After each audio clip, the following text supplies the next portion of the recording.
अच्छा देखो, रिकॉर्डिंग का मैसेज गया होगा और स्क्रीन शेयर हो गया। Yes ma'am.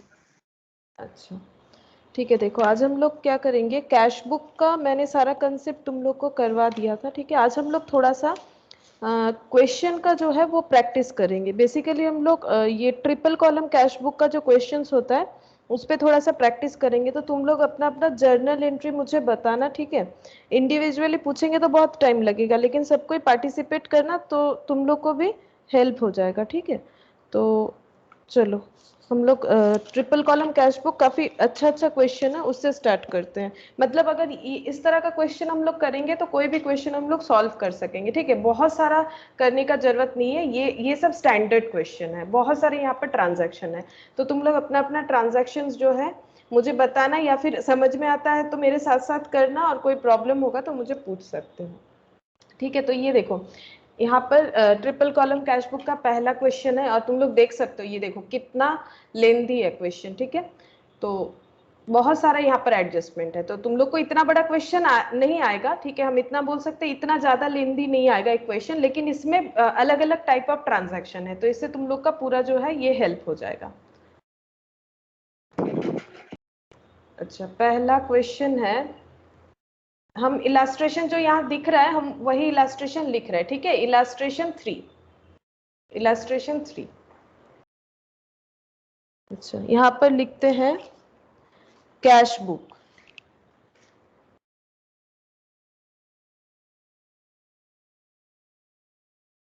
कैश बुक, और ये नाम लिखना पड़ता है। ठीक है, कैश बुक जो बन रहा है ये नाम भी लिखना पड़ेगा, मेसर्स तुलसियन एंड कंपनी का कैश बुक बन रहा है, तो हमें लिखना पड़ेगा cash book of messrs Tulsian and company. ठीक है, ये फुल फॉर्मेट इस तरह से होना चाहिए, और ब्रैकेट में यहाँ पर लिख सकते हो 3 कॉलम। अच्छा बोलो, 3 कॉलम कैसे बनता था? 3 कॉलम में मेनली क्या क्या आता है? वैसे क्वेश्चन में बता देगा हमें 3 कॉलम क्या क्या यूज करना है। अगर नहीं बताएगा तो हम लोग क्वेश्चन देख के समझ सकते, पहले देख लेते, लास्ट में कुछ नहीं बताया है। ठीक है, तो बोलो 2 कॉलम तो फिक्स्ड है, वो होगा ही होगा। क्या क्या होगा बोलो? कैश और कैश बैंक, और एक क्या होगा? Discount ma'am. हाँ, डिस्काउंट। तो पहले डेट होगा, जैसे लेजर होता है ना वैसे ही होता है। ठीक है, डेट पर्टिकुलर्स।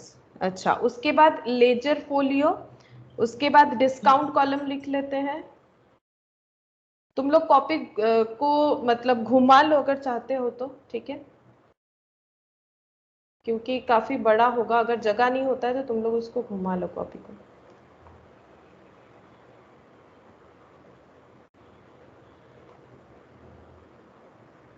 यहाँ पर फिर से date particulars, ledger folio, discount और कैश बैंक। Cash bank. अगर तुम लोग आज वाला क्लास एकदम मतलब ध्यान से करते हो तो उसके बाद तुम लोग कहीं से भी क्वेश्चन लेके प्रैक्टिस करके देखना, बिल्कुल दिक्कत नहीं होगा। ठीक है, अच्छा तो देखो क्या लिखा हुआ है, prepare a 3 column cash book of messrs Tulsian and company from the following particulars 20x1, मतलब वही 2001 Jan 1। ठीक है, तो पहले बोल रहा है देखो कैश इन हैंड। ठीक है, तो मुझे बोलो कैश इन हैंड, तो ये हमारा क्या हो जाएगा?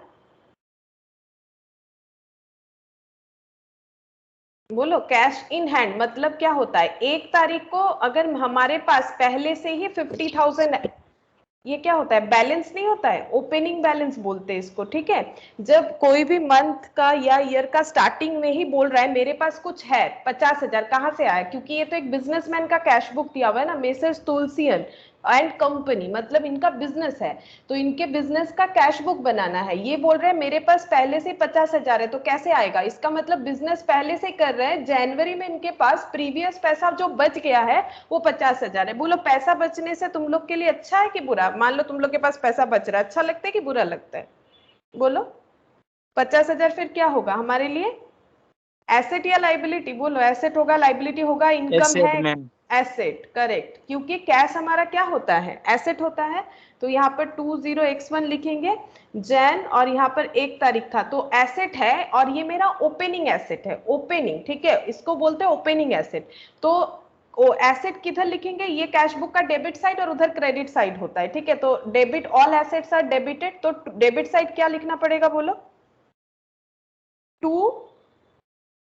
डेबिट साइड कैसे डिनोट होता है लेजर में, बताओ कैसे, ये इसको ओपनिंग बैलेंस बोलते हैं, ओपनिंग एंड क्लोजिंग बैलेंस हम लोग लिखते हैं। तो ओपनिंग लिख रहे हैं, डेबिट साइड लिख रहे हैं क्योंकि वो एसेट है, तो 2 लिखेंगे। टू और ये बैलेंस हम, बीडी में। हाँ, 2 बैलेंस लिखेंगे, ये हमारा बैलेंस है, बीडी यानी ब्रॉड फॉरवर्ड, ठीक है, हम लोगों ने, सॉरी ब्रॉड डाउन, हम लोग लेके आ रहे हैं, पिछले साल से लेके आ रहे हैं, तो ब्रॉड डाउन होगा। अब यहाँ पर बोलो कौन से कॉलम में जाना चाहिए, क्योंकि कैश का बैलेंस है तो कैश कॉलम में चला जाएगा, ठीक है। अच्छा, उसके बाद बैंक ओवरड्राफ्ट, तो ओवरड्राफ्ट मैंने कैश बुक के क्लास में तुम लोग को समझाया था, ओवरड्राफ्ट क्या होता है, जब बैंक के साथ हमारा अच्छा रिलेशन होता है तो बैंक हमें इंस्टेंट लोन दे देता है, ताकि हमें मतलब जरूरत पे हम लोग अपना जो है वो पैसा जो हमारे पास डेफिसिट हो रहा है वो हम लोग पूरा कर सके। तो bank overdraft 1 type of loan होता है, ठीक है, इसका मैंने पूरा डिटेल्स तुम लोग को समझाया था। तो बैंक ओवरड्राफ्ट लोन होता है, तो लोन लाइबिलिटी होता है, लाइबिलिटी किधर जाएगा, मेरे पास पहला मतलब बिजनेस जब जनवरी में ओपन हो रहा है तभी मेरा लाइबिलिटी दिखा रहा है, मतलब ओपनिंग लाइबिलिटी, तो बैंक ओवरड्राफ्ट है, कब का है, यहाँ पर पहले डेट लिखेंगे Jan 1, ठीक है, ये लाइबिलिटी है तो बाई साइड ब्रॉड डाउन होगा, ठीक है, तो बाई बैलेंस और क्या हो जाएगा, बीडी ब्रॉड डाउन, और क्योंकि बैंक में है ये मेरा ओवरड्राफ्ट बैलेंस है, बैंक का ही होता है, तो यहाँ पर 20,000 आ जाएगा, ठीक है, यहाँ पर 20,000, बाकी यहाँ पर मैंने यहाँ पर ब्लैंक छोड़ दिया, ठीक है। अच्छा, यहाँ तक आई होप तुम लोग को समझ में आ रहा है। देखो अगर कोई प्रॉब्लम हो तो पूछ सकते हो, क्योंकि बहुत सारा ट्रांजैक्शन है तो इसीलिए हम ज्यादा कुछ नहीं पूछ रहे, तुम लोग बताओ अगर कोई प्रॉब्लम है तो मुझे बताओ, ठीक है, ज्यादा रुक नहीं रहे, नहीं तो पूरा कंप्लीट नहीं होगा हमारा, बहुत सारा ट्रांजैक्शन है।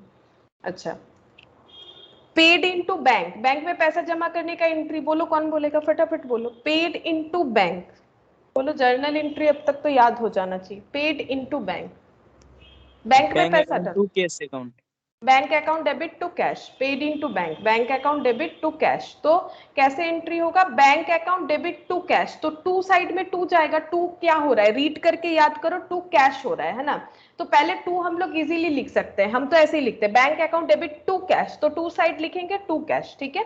अच्छा, डेट कौन सा है, डेट है हमारा 2 तारीख, ठीक है, डेट है हमारा 2 तारीख, टू कैश, और इधर फिर बचा क्या, बचेगा हमारा बाई बैंक, है ना, बचा बाई बैंक। अब अमाउंट कैसे कहां पर लिखेंगे, तो कैश लिख के क्या कैश कॉलम में जाता है, क्योंकि ये तो अपने में एक लेजर है ना, जब हम लोग कैश का लेजर बनाते हैं क्या वहां पर टू कैश लिखेंगे, बोलो क्या कैश लेजर में टू कैश लिखेंगे या कैश लेजर में बाई बैंक लिखेंगे, बोलो बाय बैंक, बाई बैंक, तो बैंक वाला डेटा कैश कॉलम में जाएगा और कैश वाला डेटा फिर कौन से कॉलम में जाएगा, एक आइडेंटिफाई करोगे तो दूसरा ऑटोमेटिकली होगा ना, बैंक में। हाँ, तो यहाँ पर हम लोग लिखते हैं, देखो यहाँ पर बैंक में लिखते हैं, बैंक में ये टू कैश चला जाएगा कितना, 10,000 जितना दिया हुआ है, और बाई बैंक बोल के कौन से कॉलम में चला जाएगा, बाई बैंक बोल के चला जाएगा कैश कॉलम में 10,000। अच्छा, अब ये क्या कौन सा एंट्री है, इसको क्या एंट्री बोलते हैं, हम लोग लास्ट दिन सीखे भी थे, बोलो लास्ट क्लास जो हुआ था इसका, इसको हम लोग बोलते हैं कॉन्ट्रा एंट्री। तो सी ऐसे लिखा जाएगा लेजर फोलियो वाले कॉलम में, आज मैंने लेजर फोलियो का कॉलम भी बनाया है, लास्ट दिन नहीं बनाया था, ये देखो लेजर फोलियो का कॉलम। तो यहाँ पर कॉन्ट्रा एंट्री, क्यों कॉन्ट्रा एंट्री, क्योंकि इसको और पोस्ट करने का जरूरत नहीं होता है, क्योंकि ये ऑलरेडी 2 जगह पे पोस्टेड है, बाकी जो क्वेश्चन देखोगे उसमें पोस्टेड नहीं होता है, ठीक है, जैसे अभी एग्जाम्पल से फिर से याद दिला देंगे, ऐसा एग्जाम्पल आने दो, देखो यहाँ पर कैश के कॉलम में भी पोस्ट हो गया, बैंक के कॉलम में भी पोस्ट हो गया। नेक्स्ट देखो क्या बोल रहा है, bought goods from Hari for 200 for cash, बोलो क्या होगा, bought goods from Hari 200 for cash, cash purchase हुआ है इसका मतलब, तो क्या एंट्री होगा, कैश परचेज का एंट्री क्या होता है, purchase to purchase account debit to cash, है, purchase account debit to cash, तो बाई परचेज, यहाँ पर बाई परचेज होगा, क्यों हो रहा है, purchase account debit to cash, तो फिर हमारे पास दो अकाउंट बनेगा, एक परचेज अकाउंट एक कैश अकाउंट, मेरे पास लेकिन कोई परचेज अकाउंट नहीं, मेरे पास कैश बैंक और डिस्काउंट अकाउंट है, तो इसका मतलब मुझे क्या पोस्ट करना पड़ेगा, पहला बात तो है परचेज अकाउंट डेबिट टू क्या हो रहा है, कैश हो रहा है, ठीक है, तो सब टू कैश हो सकता है, बाई परचेज हो सकता है, ये तो फिक्स्ड है। लेकिन कैश में कैश थोड़ी ना लिखेंगे, क्योंकि कैश अकाउंट तो हमारे पास अवेलेबल है, तो कैश तो लिखना है नहीं, तो हम लोग क्या लिखेंगे, बाई परचेज। ठीक है, बाई परचेज लिखेंगे। एंट्री क्या हुआ, ये देखो, परचेज टू कैश, तो हमें क्या लिखना पड़ेगा, बाई परचेज बोल के हम लोग कैश कॉलम में लिख देंगे। ठीक है, बाई परचेज बोल के हम लोग कैश कॉलम में लिखेंगे, क्योंकि जब परचेज का अकाउंट बनेगा तो वो तो कैश कॉलम में जाएगा। तो यहाँ पर 3 तारीख को लिखेंगे बाई परचेज, और इसका अमाउंट हो जाएगा 200।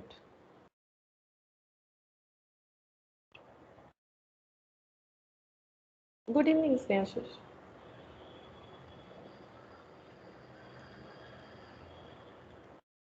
अच्छा, बाई परचेज बोल के कहां पर लिखेंगे,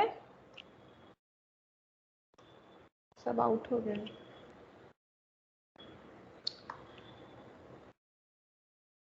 अच्छा देखो कहाँ चला गया, ये रहा। बाई परचेज बोल के हम लोग लिखेंगे कैश कॉलम में, बाई परचेज बोल के कैश कॉलम में लिखेंगे, कितना लिखेंगे, बाई परचेज बोल के 200। अच्छा, नेक्स्ट देखो क्या बोल रहा है, bought goods for 2000, paid cheque for them, discount allowed 1%। इसको समझो, बॉट गुड्स फॉर 2000 का गुड्स हम लोगों ने खरीदा है, पेड चेक फॉर देम, और चेक में खरीदा है, डिस्काउंट अलाउड किया है, जिनसे खरीदा है उन्होंने 1%। तो बोलो क्या एंट्री होगा, बोलो। परचेज अगर account cheque, debit to bank account. Purchase to bank, purchase to bank, लेकिन मुझे एक चीज बताओ, अमाउंट कितना होगा। परचेज टू बैंक करेक्ट है, बट उसके साथ डिस्काउंट अलाउड भी है ना। तो हम लोगों ने 2000 रुपए का सामान खरीदा, तो परचेज 2000 होगा, लेकिन चेक कितने का पे करना पड़ा। अगर कोई मुझे डिस्काउंट दे रहा है, तो डिस्काउंट लेस करने के बाद जो होगा वही चेक करें, चेक पे उतना ही, उतने का ही चेक बनाएंगे। हाँ बोलो, 1980, करेक्ट। देखो, अगर मुझे कोई बोल रहा है आपको 2000 के सामान के लिए 1980 पे करना पड़ेगा, मेरा चेक 1980 का बनेगा, तो फिर डेबिट क्रेडिट तो बैलेंस नहीं हो रहा है, तो फिर क्या लिखेंगे, हमें क्या मिला, डिस्काउंट। हम लोग किसका, हम लोग तो मेसर्स तुलसियन का अकाउंट बना रहे हैं, तो जिनसे परचेस किया उन्होंने डिस्काउंट अलाउड किया, तो मेसर्स तुलसियन के लिए वो क्या है। वैसे भी देखो ना, बैलेंस तो इधर आ रहा है 20 रुपीज का, है ना, बैलेंस इधर आ रहा है, तो 2 क्या हो जाएगा, परचेस करने से क्या मिलता है। तुम लोग अगर कहीं पर भी जाके परचेस करोगे, कुछ भी परचेस करोगे नॉर्मल दुकान में, डिस्काउंट क्या मिलता है, डिस्काउंट रिसीव्ड, डिस्काउंट रिसीव्ड मिलता है। तो इस एंट्री को हमें पोस्ट करना है। ठीक है, इस एंट्री को हम लोग कैसे पोस्ट करेंगे, ये देखो। तो इसका मतलब हम मैंने लास्ट क्लास में भी तुम लोग को स्प्लिट कर करके बताया था।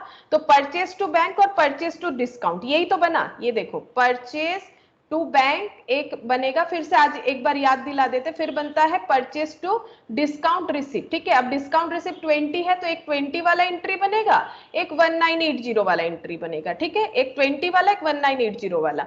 तो हम लोग कैसे पोस्ट करेंगे, परचेज टू बैंक, हमारे पास परचेज कॉलम नहीं है बट बैंक कॉलम है, तो हम लोग क्या लिखेंगे, बता सकते हो। हमारे पास परचेज कॉलम नहीं है बट हमारे पास बैंक कॉलम है। ये देखो यहाँ पर दिख रहा होगा तुम लोगों को, थोड़ा सा हेजी दिख रहा है, लेकिन काम हो जाएगा हमारा। बोलो, पहला एंट्री का पोस्टिंग, परचेज टू बैंक, क्या लिखेंगे, बोलो।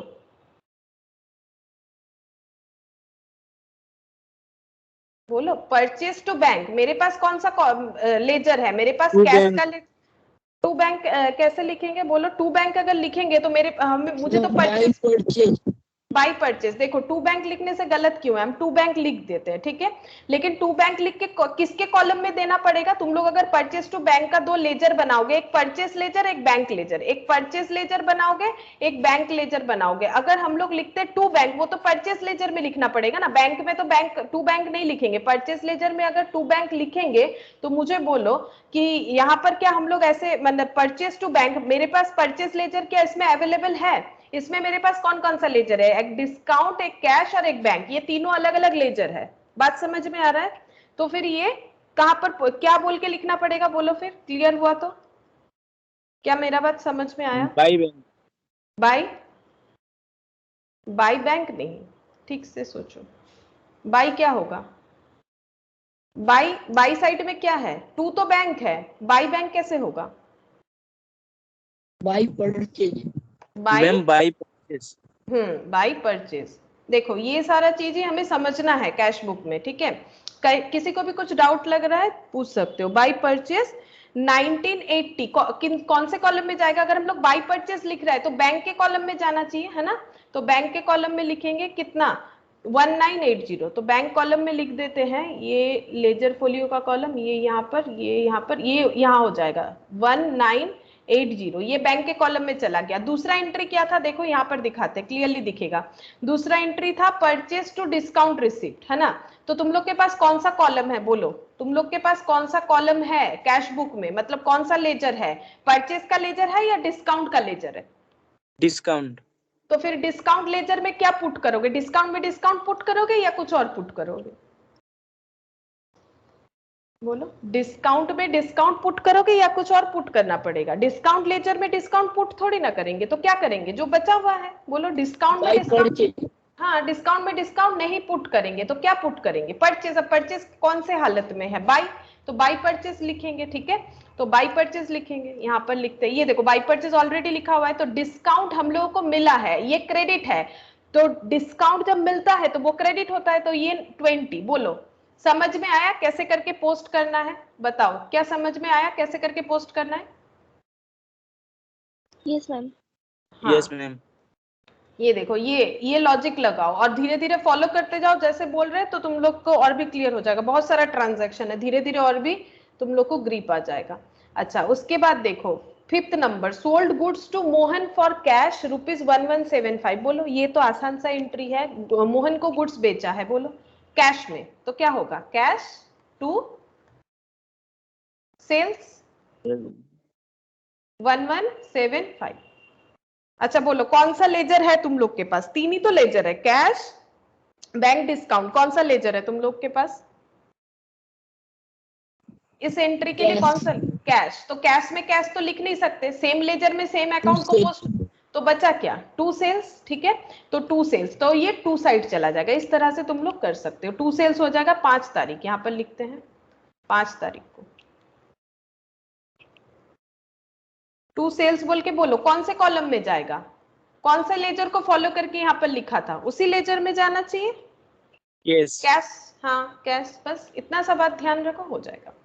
अच्छा, 6th, received a cheque from Shyam to whom goods were sold for 800, discount allowed 12.5%।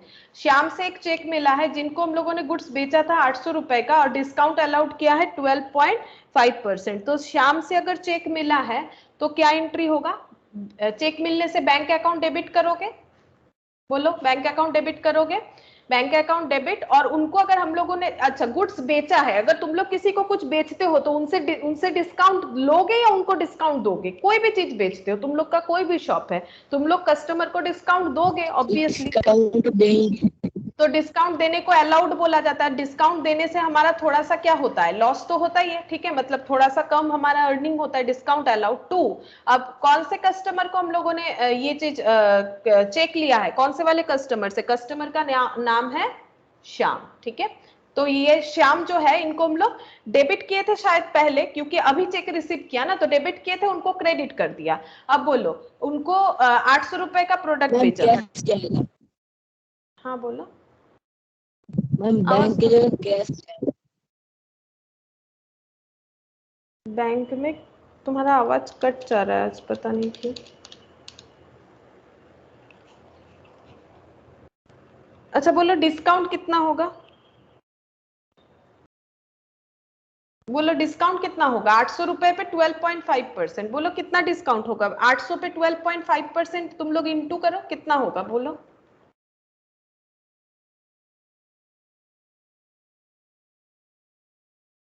बोलो 100, ठीक है। तो कितने का चेक रिसीव किया होगा? अगर 800 का चीज बेच दिया, 100 रुपए का डिस्काउंट अलाउड दे दिया, 800 का प्रोडक्ट बेच दिया, 700, तो 700। अब इसका पोस्टिंग करना है, तो इसका पोस्टिंग समझो फिर से, तो हमारा 2 पॉइंट आएगा यहाँ पर भी, बैंक टू श्याम, ठीक है। बैंक टू श्याम में कितना जाएगा? 700, यहाँ भी 700, और एक बार होगा डिस्काउंट अलाउड टू श्याम, ठीक है। यहाँ कितना जाएगा? 100, ये दोनों मिलके तो कंबाइन एंट्री हुआ है। अब इस केस में, ये पहले वाले एंट्री में मुझे बोलो, पहले वाले एंट्री में हमारे पास बैंक है टू श्याम है, हमारे पास लेजर कौन सा अवेलेबल है, बैंक वाला लेजर या श्याम वाला लेजर? हमारे पास लेजर कौन सा है बताओ? बैंक वाला। हाँ, तो बैंक में बैंक तो लिख नहीं सकते, तो क्या लिखेंगे? बैंक में बैंक तो लिख नहीं सकते, तो क्या लिखना पड़ेगा? टू श्याम, टू श्याम लिखेंगे यहाँ पर, ठीक है। तो ये 6 तारीख को लिखो टू श्याम।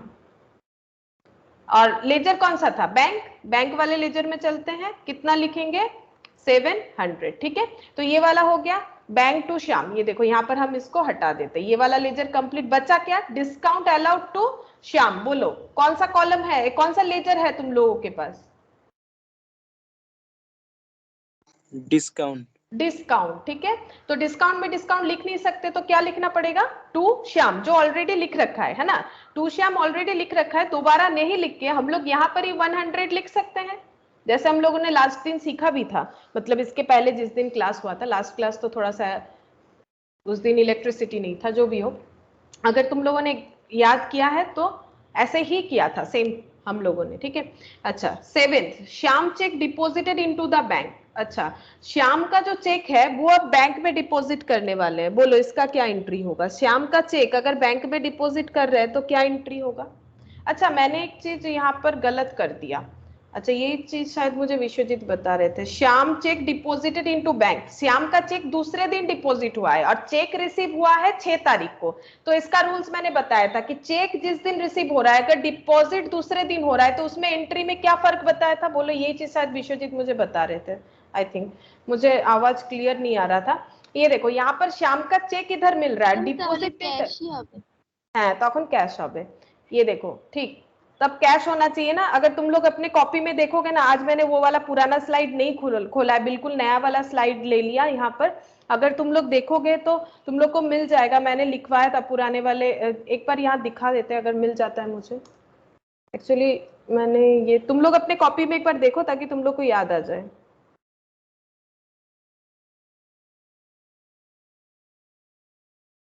लास्ट इसके 720 और यहाँ 713 को होना चाहिए क्लास। देख लेते हैं एक मिनट।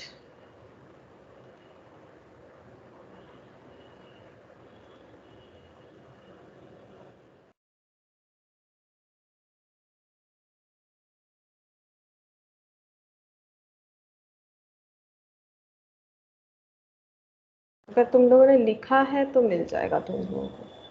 हम यहाँ पर एक बार दिखा देते हैं पॉइंट जो मैंने तुम लोग के साथ डिस्कस किया था। ये वाला बहुत ही वाइटल पॉइंट था, मैंने चेक के ऊपर ही पूरा पॉइंट डिस्कस किया था। ये देखो, चेक के ऊपर ही तुम लोग देख सकते हो। ये देखो, when a check is received and no any other information at a later date about the same is given, it will be assumed that the check said check has been already been deposited। लेकिन नहीं, यहाँ पर letter date के बारे में बताया है कि ये देखो, तब अगर चेक रिसिव्ड और चेक डिपॉजिट का डेट अलग होता है तो रिसीव करने पे कैश लिखना है, और जब उसको डिपॉजिट करने जाएंगे तो फिर वहां पर फिर डिपॉजिट वाला एंट्री हमें देना पड़ेगा, ठीक है। तो देखो, ये मैंने लास्ट दिन करवाया था, ठीक है। तुम लोग बोल भी रहे हो तो मुझे ये थोड़ा सा चेंज करना पड़ेगा। तो ये बैंक के जगह ये क्या हो जाएगा? ये कैश में चला जाएगा, ठीक है। बाकी ठीक है, यहाँ पर जस्ट बैंक की जगह ये कैश में चला जाएगा। फिर नेक्स्ट दिन जब हमें बोल रहा है कि मतलब एंट्री क्या हुआ, तब एंट्री हो जाएगा, मैंने लिखवाया था bank account debit discount allowed debit to Shyam, वो बैंक नहीं होके cash account debit discount allowed debit to Shyam होगा। अब जब ये चेक हम लोग डिपॉजिट करने बैंक में चले गए 7 तारीख को, तो बोलो चेक डिपॉजिट का एंट्री क्या होगा? बोलो चेक डिपॉजिट का एंट्री क्या होता है? बैंक टू, बैंक में पैसा जा रहा है तो बैंक अकाउंट डेबिट, और मेरा पैसा चला जा रहा है तो टू क्या हो जाएगा? कैश हो जाएगा। Bank account debit to cash, फिर से कॉन्ट्रा एंट्री। क्यों? क्योंकि दोनों लेजर ही हमारे पास अवेलेबल है, क्योंकि बैंक लेजर भी है कैश लेजर भी है। तो बोलो बैंक में बैंक तो लिख नहीं सकते, तो बैंक लेजर के लिए कौन सा एंट्री पास करवाएंगे? बैंक में बैंक तो लिख नहीं सकते हैं, तो क्या लिखेंगे? टू कैश लिखेंगे। टू कैश लिखेंगे, बैंक में बैंक लिख नहीं सकते, टू कैश बोल के बैंक कॉलम में लिखेंगे। 700 का चेक था, ठीक है। चेक अमाउंट हमें नहीं बताएगा, वो तो हमें पता है ना कितने का था, 700 का था। और फिर यहाँ पर एक बार चेक करो तो कैश में कैश तो लिख नहीं सकते, फिर क्या लिखेंगे? By bank. ऑपोजिट साइड क्या लिखेंगे? By bank. तो देखो यहाँ पर दोनों लेजर अवेलेबल होता है, दैट्स वाई इसको हम लोग बोलते हैं कॉन्ट्रा एंट्री, ठीक है, कॉन्ट्रा एंट्री। तो यहाँ पर हो जाएगा बाई बैंक। बाई बैंक बोल के कैश कॉलम में चला जाएगा, कैश कॉलम में 700 जाएगा। ये रहा कैश कॉलम 700, और यहाँ पर हमें सी लिखना पड़ेगा, सी यानी Contra entry.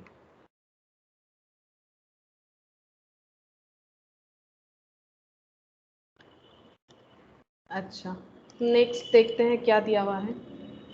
Purchase an old typewriter for 200, spend 50 on it's repair. हम लोगों ने एक ओल्ड टाइपराइटर खरीदा है, ठीक है।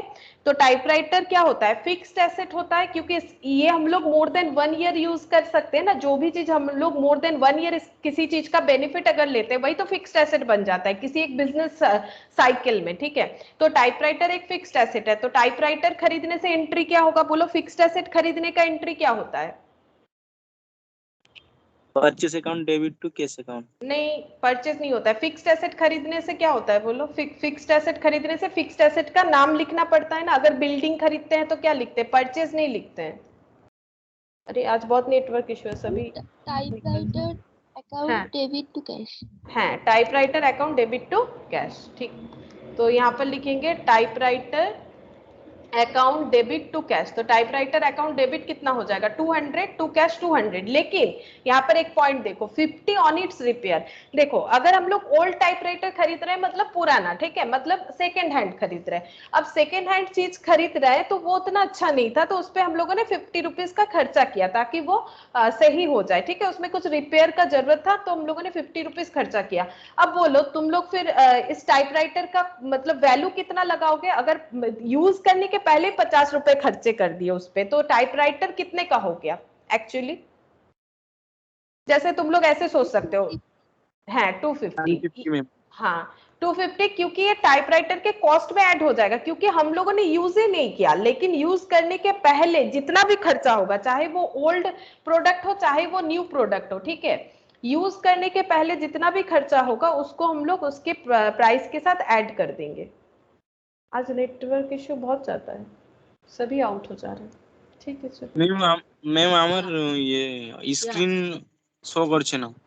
স্ক্রিন শো করছে না কেন, এরকম হচ্ছে ভগবান জানে, আজকে প্রচন্ড নেটওয়ার্ক ইস্যু। আচ্ছা দাঁড়াও তাহলে একবার স্টপ শেয়ারিং করে এবার দেখো তো।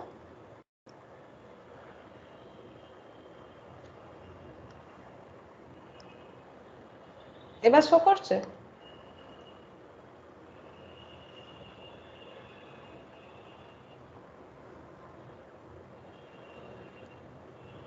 দেখা যাচ্ছে এবারে?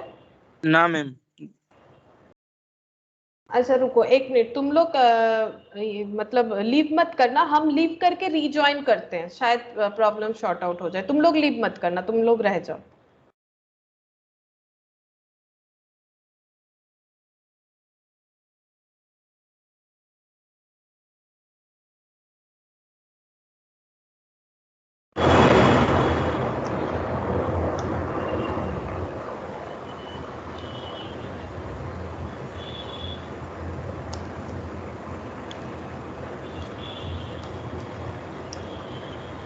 मनन तो उसका लीव हो गया क्या?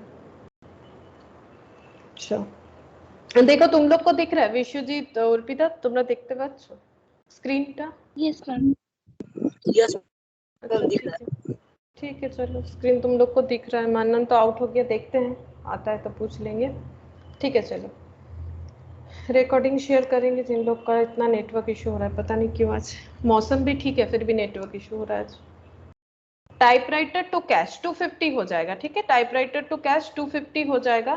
चलो यहाँ पर लिख देते हैं। तो फिर क्या लिखेंगे, इन पोस्टिंग क्या होगा, टाइपराइटर टू कैश है तो पोस्टिंग क्या होगा, बोलो। कैश तो कैश में कैश तो लिख नहीं सकते, हमारे पास कैश लेजर है, तो हम लोग क्या लिखेंगे, बाई बाई है बाई टाइपराइटर। अच्छा बाई टाइपराइटर 8 तारीख का है, 250 लिखना पड़ेगा, ठीक है। 250 हम लोग लिखेंगे।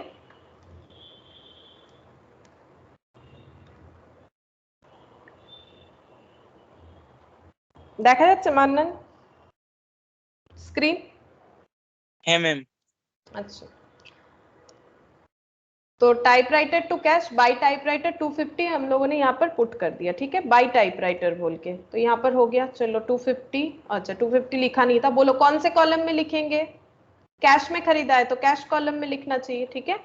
अच्छा उसके बाद बैंक नोटिफाइड। अच्छा अब बैंक बोल रहा है 9 तारीख को बैंक इन्फॉर्म कर रहा है कि Shyam cheque has been return dishonour and debit the account in respect of charge 10। Shyam का जो चेक हम लोगों ने डिपॉजिट किया है वो डिसऑनर हो गया है, और बैंक क्या करता है ना, अगर किसी का चेक डिसऑनर हो जाता है तो बैंक चार्ज काटता है, ठीक है। तो बैंक ने 10 रुपए चार्ज काटे हैं। तो हम लोग कौन है, हम लोग हैं मेसर्स तुलसियन एंड कंपनी के, या तो अकाउंटेंट सोच लो खुद को, या फिर खुद को मेसर्स तुलसियन एंड कंपनी ही सोच लो। तो श्याम हमारा कस्टमर था, उनसे हमें चेक मिला था, उनका चेक डिसऑनर हुआ। इसमें गलती किसका है, हमारा है कि श्याम का है, बोलो। श्याम का चेक जो श्याम। श्याम का। श्याम, ठीक है। तो फिर श्याम को बताएंगे कि आपने जो चेक दिया वो तो डिसऑनर हो गया, तो मेरे अकाउंट में तो पैसा नहीं आया, तो हम फिर से क्या करेंगे, श्याम को फिर से डेबिट करेंगे कि नहीं, बोलो। क्योंकि जब मैंने श्याम को कुछ बेचा था तब मैंने कुछ ऐसा एंट्री किया था शायद, श्याम टू सेल्स बोल के, सोचो तुम लोग, पहले हम लोगों ने ऐसा एंट्री किया था, है ना, श्याम टू सेल्स। और जब उनसे चेक मिला तो हम लोगों ने चेक एक दिन रिसीव किया था, cash account debit, discount allowed debit, to क्या किया था हम लोगों ने, श्याम किया था, ठीक है। और ये चेक ले जाके किसी और दिन हम लोगों ने जमा किया था, मुझे जितना आ रहा है, याद आ रहा है, ये 6 तारीख था और वो 7 तारीख था, ठीक है।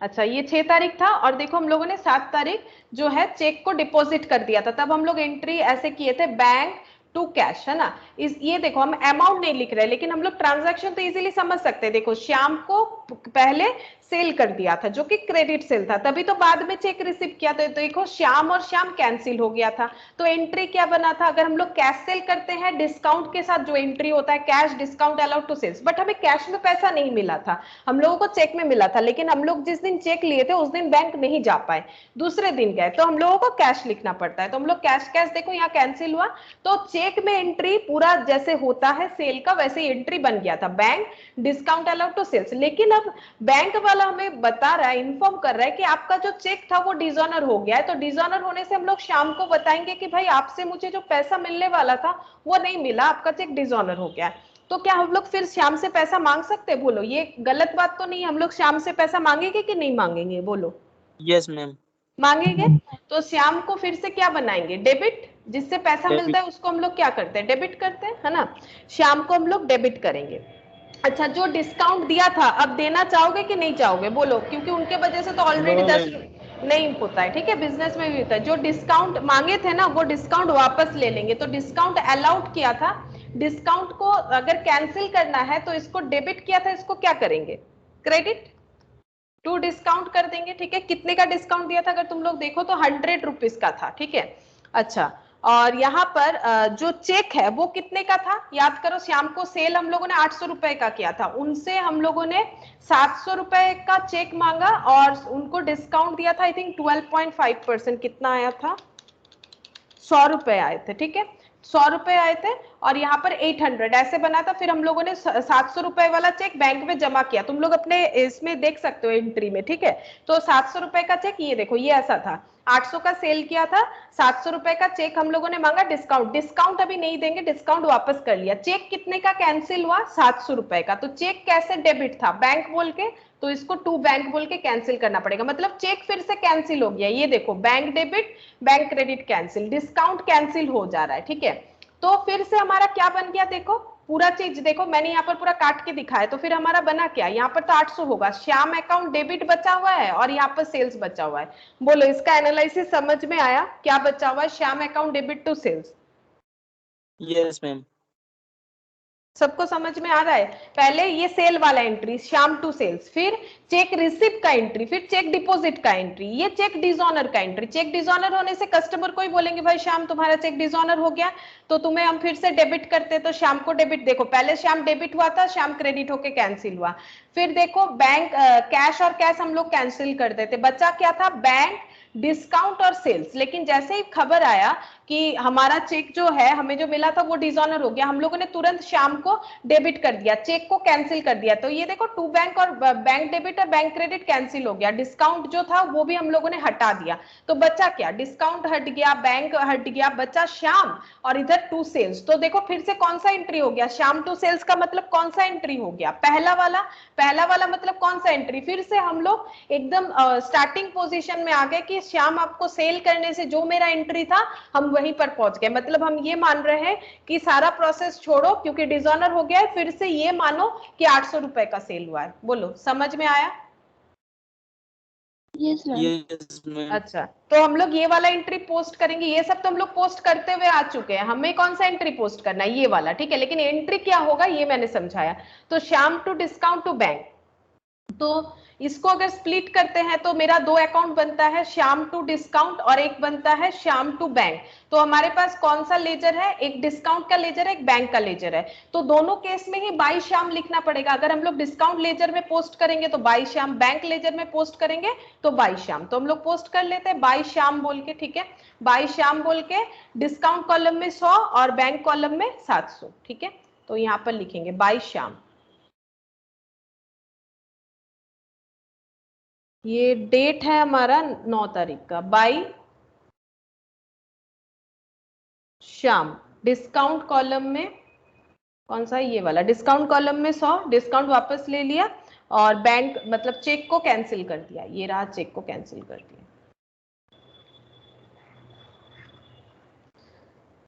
अच्छा, अरे नेक्स्ट देखो, ये हो गया। ओ अच्छा, बैंक ने जो चार्ज काटा 10 रुपए, उसका भी तो एंट्री करना चाहिए। बैंक ने जो चार्ज काटा तो बैंक क्या एंट्री होगा बोलो? बैंक अगर 10 रुपए चार्ज काटता है उसका एंट्री बताओ। बैंक का चार्ज हमारे लिए लॉस है, तो ऑल लॉसेस आर डेबिटेड। तो हम लोग क्या बोलेंगे? बैंक चार्जेस डेबिट टू, बोलो किसको पैसा दे रहे हैं? कैश में दे रहे हैं या बैंक को दे रहे हैं? बैंक तो अपना हमारे अकाउंट से पैसा काट लेगा ना, तो एंट्री क्या होगा? बैंक क्या करेगा? मेसर्स तुलसीयन के अकाउंट से 10 रुपए काट लेगा कि आपने डिसऑनर वाला चेक क्यों जमा दिया। तो फिर बैंक चार्जेस डेबिट टू क्या हो जाएगा? बैंक हो जाएगा, ठीक है। तो bank charges account debit to bank. तो बैंक लेजर है हमारे पास, बैंक में बैंक तो पुट नहीं करेंगे, तो क्या पुट करेंगे? बाई बैंक चार्जेस, ठीक है। सेम डेट में हम लोग लिखेंगे बाई बैंक चार्जेस और बैंक कॉलम में चला जाएगा यहाँ पर 10 रुपीज, ठीक है। अच्छा, नेक्स्ट देखो, receipt a money order for ₹25 from Hari. Hari से एक मनी ऑर्डर मिला है, बोलो क्या एंट्री होगा? मनी ऑर्डर मतलब जो पोस्ट के थ्रू से होता है ना, ठीक है। मनी ऑर्डर करके पैसा भेजा जाता है। 25 रुपए मिले हरी से, तो बोलो एंट्री क्या करेंगे?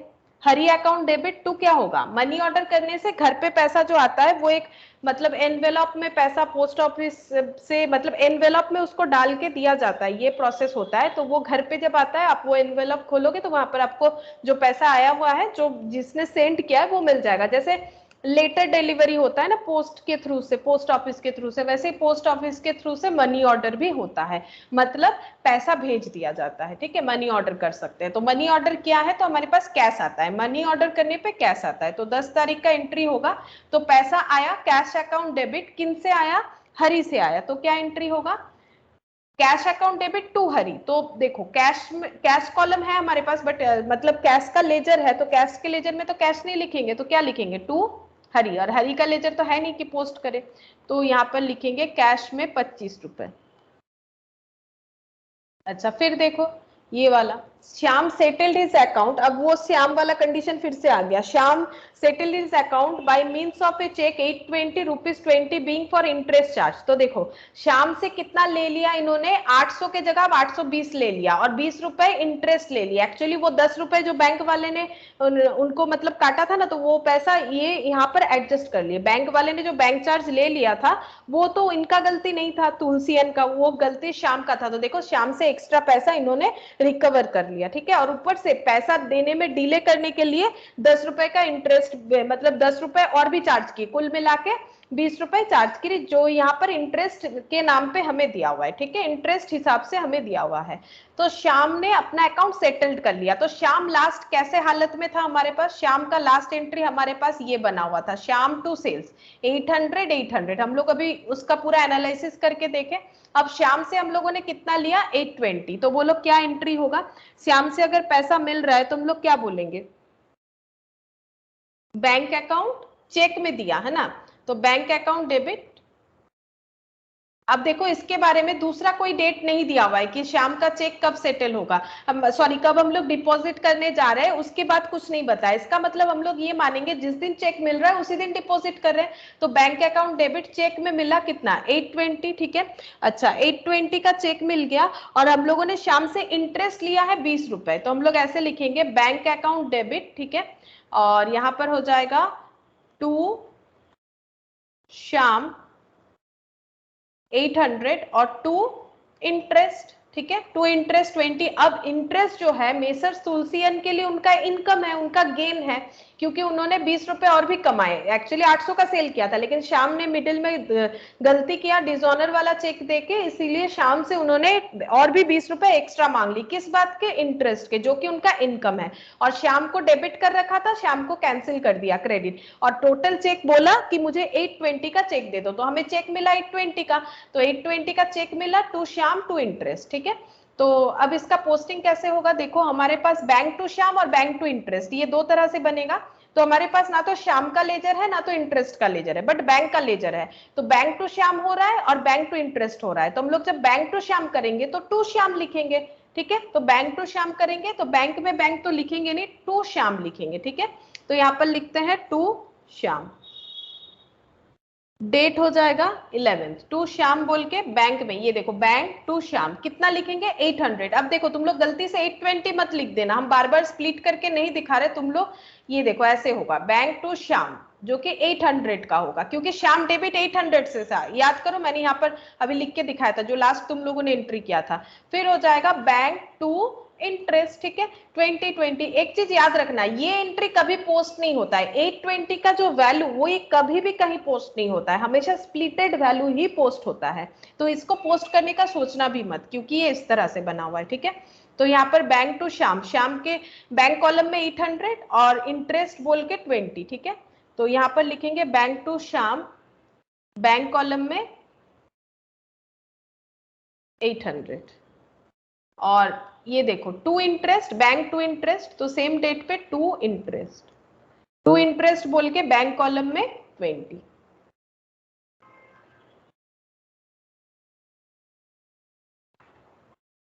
बोलो, समझ में आ रहा है ना? समझ में आ रहा है? Yes ma'am. अच्छा, विथड्रू फ्रॉम बैंक, बैंक से 10,000 रुपए निकाल लिए, बोलो क्या एंट्री होगा? बैंक से अगर पैसा निकालेंगे तो क्या एंट्री होगा? Cash account debit to bank, ये होना चाहिए, है ना, cash account debit to bank. तो फिर cash account debit to bank आ रहा है, तो मेरे पास कैश कॉलम भी है, बैंक कॉलम भी, मतलब दोनों लेजर ही मेरे पास अवेलेबल है। तो हम यहाँ पर लिखते हैं to bank, cash account debit to bank, तो टू बैंक लिख दिया, और इधर हो जाएगा बाय कैश, ठीक है, इधर बाय कैश हो गया। अब डेट देख लो कितना है, 12 तारीख, तो यहाँ पर लिखेंगे 12, ठीक है। ये भी मैंने डॉट डॉट दे दिया, 10 के बाद ये 11 था, 11 के बाद ये भी, अच्छा ये भी 11 था, अच्छा ये 11 लिखा है मैंने, और यहाँ पर हो जाएगा 12, ठीक है। अच्छा, बैंक बोल के तो बैंक के लेजर में पोस्ट नहीं होता है, बैंक बोलेंगे तो कैश के लेजर में जाना चाहिए, तो कैश लेजर में हमें लिखना पड़ेगा, ये कॉन्ट्रा एंट्री है, तो कैश लेजर में हम लोग लिख देंगे 10,000, ये कॉन्ट्रा एंट्री है, तो यहाँ पर सी लिखोगे, सी, और यहां पर हो जाएगा बाय कैश बोल के बैंक कॉलम में चला जाएगा 10,000। अच्छा, नेक्स्ट देखते हैं, discounted a bills of exchange for ₹1,000 at 1% through bank, ठीक है। बिल्स ऑफ एक्सचेंज मैंने बहुत लोगों को करवा दिया, ठीक है, शायद अर्पिता का छोड़ के बाकी सबको मैंने करवा दिया बिल्स ऑफ एक्सचेंज। तब एक्चुअली क्लास मैंने स्टार्ट जब किया था तब तुम लोग को लेजर सबको पता नहीं था, इसलिए मैंने सबको क्लास में नहीं लिया, कोई बात नहीं, लेकिन अभी भी समझ पाओगे, लेजर ही मतलब जर्नल ही करना है, ऐसा कोई बात नहीं है। Discounted bills of exchange, bills of exchange का मतलब होता है कि अगर हम लोग क्रेडिट में किसी से कुछ खरीदते हैं और बोलते हैं कि लॉन्ग टाइम बाद पेमेंट करेंगे, लॉन्ग टाइम यानी मैक्सिमम 90 डेज, कोई अगर 90 डेज के लिए क्रेडिट लेता है तो उसको एक प्रूवमेंट साइन करना पड़ता है, जिसको बोला जाता है बिल्स ऑफ एक्सचेंज। वो एक प्रूफ रहता है कि इन्होंने मेरे दुकान से क्रेडिट में कुछ लिया। अगर हम 2-3 दिन बाद पेमेंट कर देंगे, नॉर्मली कोई ये सब झमेला में नहीं जाता, लेकिन अगर बहुत टाइम के लिए ऐसा कोई बोल रहा है कि हम 90 डेज बाद पे करेंगे, तो या फिर 3 मंथ्स बाद, तो फिर एक bills of exchange as a प्रूवमेंट डॉक्यूमेंट हम लोग बना सकते हैं, ठीक है। और ये बिल्स ऑफ एक्सचेंज का एक बेनिफिट ये होता है कि बिल्स ऑफ एक्सचेंज में क्या होता है, दो पार्टी होता है, ठीक है। जो सेल करता है वो बिल्स ड्रॉ करता है, इसको बोलते हैं, इनके पास रहता है बिल्स रिसीवेबल, ठीक है। जो प्रोडक्ट बेचता है उनके पास रहता है बिल्स रिसीवेबल, और जो प्रोडक्ट खरीदता है उनके पास क्या रहेगा, बिल्स पेएबल। क्योंकि समझ लो, एकदम सिंपल सा बात है, रिसीवेबल मतलब पैसा मिलेगा, किसको मिलेगा, जिन्होंने सेल किया है। पेएबल यानी पैसा पे करना पड़ेगा, किनको करना पड़ेगा, जिन्होंने परचेस किया है। अब क्या होता है, इन्होंने बोला मैक्सिमम ये 3 मंथ्स के लिए होता है, ठीक है, इससे कम हो सकता है, इससे ज्यादा नहीं, 3 मंथ्स या फिर 90 डेज बोल लो। तो 3 मंथ्स बाद पेमेंट करने का बारी आया, लेकिन हो सकता है कि सेलर को मिडिल में ही पैसे का जरूरत हो गया है, ठीक है। जैसे कि 1000 रुपए का बिल्स रिसीवेबल है, पैसे का जरूरत है, तो इसको एक इंस्ट्रूमेंट बोला जाता है एक्चुअली। मतलब ये एक बिल्स ऑफ एक्सचेंज एक इंस्ट्रूमेंट है। इसको अगर हम लोग, ये जो पेपर में बिल्स ऑफ एक्सचेंज बना हुआ होगा, एक नॉर्मल पेपर होगा, एक डॉक्यूमेंट होगा, इस डॉक्यूमेंट को लेके अगर हम लोग बैंक के पास जाएंगे और बैंक को बोलेंगे आप मुझे पैसा दे दीजिए, ये बिल्स रिसीवेबल आप अपने पास रख लीजिए, ठीक है, और मुझे पैसा दे दीजिए, तो बैंक बोलेगा ठीक है, आपका 1000 रुपए का बिल्स रिसीवेबल है, हम आपको अभी पैसा दे देते हैं, क्योंकि आपको तो आपके कस्टमर से 3 महीने बाद मिलेगा, हम अभी आपको देंगे, लेकिन इसमें मेरा क्या बेनिफिट है, हम इसमें कुछ चार्जेस काटेंगे। जैसे बैंक हमें एटीएम यूज करने देता है तो चार्जेस काटता है, कभी कोई कोई बैंक आजकल बंद कर दिया, नहीं काटता है, लेकिन एक नॉमिनल चार्जेस होता है। जैसे चेकबुक भी बैंक देता है ना, तो उसका भी एक चार्जेस काटता है, अगर हम लोग चेकबुक यूज करते हैं बैंक का तो उसका एक चार्जेस काटता है। उसी तरह से बैंक बोलेगा ठीक है, हम इनसे कलेक्ट कर लेंगे पैसा, आप मुझे अपना बिल्स रिसीवेबल दे दीजिए, लेकिन ये बिल्स रिसीवेबल जो है इसको मुझे हम पूरा 1000 नहीं देंगे, ठीक है, हम थोड़ा सा डिस्काउंट करेंगे जो कि मेरा अर्निंग होगा। तो ये देखो इन्होंने कितना डिस्काउंट किया, 1%। तो 1000 का 1% डिस्काउंट कितना होता है, तुम लोग बताओ मुझे। 1000 का 1% आई थिंक 10 रुपया होता है। तो ये जो सेलर है इनको कितना पैसा मिलेगा, जो बैंक के पास गए थे उस बिल्स रिसीवेबल को लेके, बैंक बोल रहा है हम 1000 के जगह 10 रुपए कम देंगे, तो बैंक कितना देगा, 990, ठीक है। तो इससे क्या हुआ, बैंक को बेनिफिट मिल गया 10 रुपए का। क्यों, क्योंकि 3 महीने बाद जब जिनके पास बिल्स पेबल है, यानी जो परचेसर है, वो क्या करेंगे, वो जब पैसा देने इनके पास आएंगे ना, तो ये इंस्ट्रक्शन दे देंगे कि नहीं, बिल्स रिसीवेबल मेरे पास नहीं है, आप बैंक में जाके जमा कीजिए, क्योंकि मैंने बैंक में उसको डिस्काउंट करवा लिया था, क्योंकि मुझे पैसे का जरूरत था। तो इसमें क्या हुआ, इनका पैसे का जरूरत जो है वो पूरा हो गया, बैंक का मिडिल में अर्निंग 10 रुपया हो गया। क्यों, क्योंकि जिनका पेबल है वो जाके 1000 ही पे करेंगे, तो बैंक को 10 रुपए का मुनाफा हो गया। तो इस तरह से बिजनेस ट्रांजैक्शन होता है, ठीक है। तो ये देखो यहाँ पर बोला है भाई डिस्काउंट करवाया है बिल्स कितने का, 1000 रुपीज का 1% डिस्काउंट यानी 10 रुपीज। इसका एंट्री क्या होगा, तुम लोग सिंपल इतना समझो, जिन्होंने बिल्स रिसीवेबल नहीं किया हुआ इतना तो हम लोग समझ सकते हैं, डिस्काउंट का मतलब तो क्लियर हुआ होगा कि डिस्काउंट करवाना कैसे होता है। तो अगर हम लोग बैंक के पास से पैसा ले रहे हैं तो क्या एंट्री करेंगे, बैंक अकाउंट डेबिट, बैंक हमें कितना दे रहा है, बैंक हमें 990 दे रहा है। अच्छा, डिस्काउंट कितना हमसे ले रहा है, डिस्काउंट हमारा लॉस है, क्योंकि हमें पैसे का हड़बड़ी था तो हम लोगों ने बैंक में जाके बिल को डिस्काउंट करवा लिया। अगर 3 महीने तक नहीं वेट कर सकते तो हमें 1000 ही मिलता, ठीक है। तो 10 रुपए का डिस्काउंट जो है वो हमारा मतलब आउट हो गया, ठीक है, 10 रुपए हमारा कम हो गया, डिस्काउंट हो गया, बैंक ने डिस्काउंट कर दिया। और हम लोगों ने बैंक को उसके बदले क्या दिया, हम लोगों ने बैंक को हमारा वो डॉक्यूमेंट दिया जिसका नाम है बिल्स रिसीवेबल। तो जब बिल्स रिसीवेबल मेरे पास था, किसी भी तरह का receivable like debtor, bills receivable, ये सब एसेट होता है, अगर मुझे किसी से पैसा मिलेगा एसेट होता है, तो एसेट मेरे पास डेबिट था, जब बिल्स रिसीवेबल मेरे पास से चला जाएगा तो वो क्रेडिट हो जाएगा, कितने का था, 1000 का था, ठीक है। तो bank account debit, discount account debit to bills receivable. अब इसका पोस्टिंग कैसे होगा, हमारे पास बैंक लेजर है, डिस्काउंट लेजर है, तो बैंक टू बिल्स रिसीवेबल, तो हम लोग लिखेंगे टू बिल्स रिसीवेबल, ठीक है। बैंक तो नहीं लिख सकते, हम लोग क्या लिखेंगे, टू बिल्स रिसीवेबल। तो यहाँ पर लिखते हैं, देखो टू बिल्स रिसीवेबल, डेट है हमारा 18 तारीख, टू बिल्स रिसीवेबल, ठीक है। कितना लिखेंगे, टू बिल्स रिसीवेबल, यहाँ पर देख लेते हैं, टू बिल्स रिसीवेबल हम लोग लिखेंगे ये देखो 990, मैंने बोला ना कभी भी कंबाइन एंट्री पोस्ट नहीं होता है, तो टू बिल्स रिसीवेबल कितना लिखेंगे, 990, ठीक है, to bills receivable 990। Bank column में, ठीक है, to bills receivable bank column में लिखेंगे 990। और बचा क्या, डिस्काउंट टू बिल्स रिसीवेबल, तो डिस्काउंट में भी लिखना पड़ेगा टू बिल्स रिसीवेबल बोल के 10, तो फिर टू बिल्स रिसीवेबल तो ऑलरेडी लिखा हुआ है तो हम लोग यहाँ पर 10 लिख सकते हैं, 10, ठीक है, ये हो गया। तो इसमें जिन्होंने बिल्स रिसीवेबल नहीं किया हुआ है, थोड़ा सा अगर प्रॉब्लम होता है तो जब हम लोग बिल्स रिसीवेबल करेंगे तो ये पॉइंट क्लियर होगा, इसको पॉइंट आउट करके रख सकते हो अगर थोड़ा प्रॉब्लम हो रहा है। जब बिल्स डिटेल्स में करोगे तो प्रॉब्लम जो है वो और भी अच्छे तरीके से समझ में आ जाएगा।